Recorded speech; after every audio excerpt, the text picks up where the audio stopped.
Swastiastu.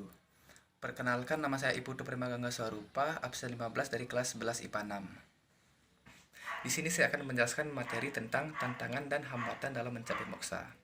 Sebelum itu saya akan jelaskan apa itu moksa. Tujuan terakhir dan tertinggi umat Hindu itu adalah mencapai moksa. Moksa berasal dari bahasa Sanskerta dan berasal dari urat kata moks yang berarti membebaskan atau melepaskan. Jadi dapat disimpulkan bahwa moksa itu adalah melepaskan diri dari keduniawian dan mencapai tingkatan tertinggi.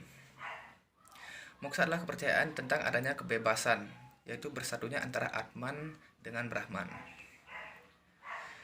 Bagi orang yang telah mencapai moksa, orang itu tersebut akan telah mencapai alam Sat Chit Ananda. Alam Sat Chit Ananda adalah kebahagiaan tertinggi.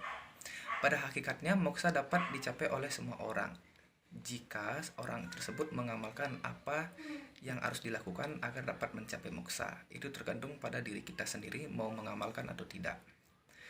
Dan kita pun dilahirkan sebagai manusia pun memiliki sifat yang tercela dan terpuji. Dan kita pun juga diberi pilihan untuk menghapus sifat tercela kita dan mengubah menjadi sifat terpuji. Itulah mengapa pada saat untuk mencapai moksa ada tantangan dan hambatan. Tantangan dan hambatan itu adalah seperti yang saya bilang tadi, sifat tercela kita. Dan itu disebabkan oleh yang pertama bisa disebabkan karena kurangnya edukasi, kurangnya pengetahuan. Karena dengan kurangnya pengetahuan, kemampuan kita dalam melakukan segala hal itu menjadi terhambat. Dan juga kita jauh dari Tuhan, dalam artian kita malas sembahyang, tidak mau berdoa. Dengan kita malas sembahyang dan tidak mau berdoa, membuat pikiran menjadi kurang jernih dan tidak suci. Itu yang membuat kita bisa melakukan hal-hal tercela.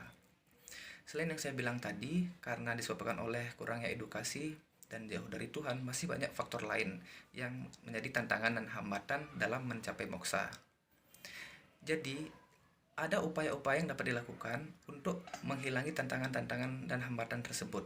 Upaya yang dapat dilakukan adalah dengan melakukan meditasi. Dengan melakukan meditasi kita dapat menenangkan pikiran. Dengan pikiran yang tenang dan hening, kita dapat melakukan hal-hal yang positif. Dengan melakukan hal-hal yang positif itu sudah sangat baik.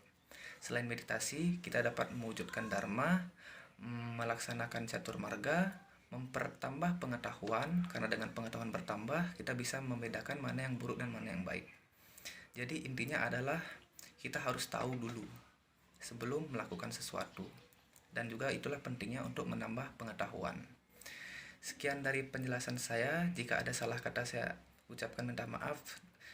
Saya tutup dengan Paramasanti. Om Santi Santi Santi.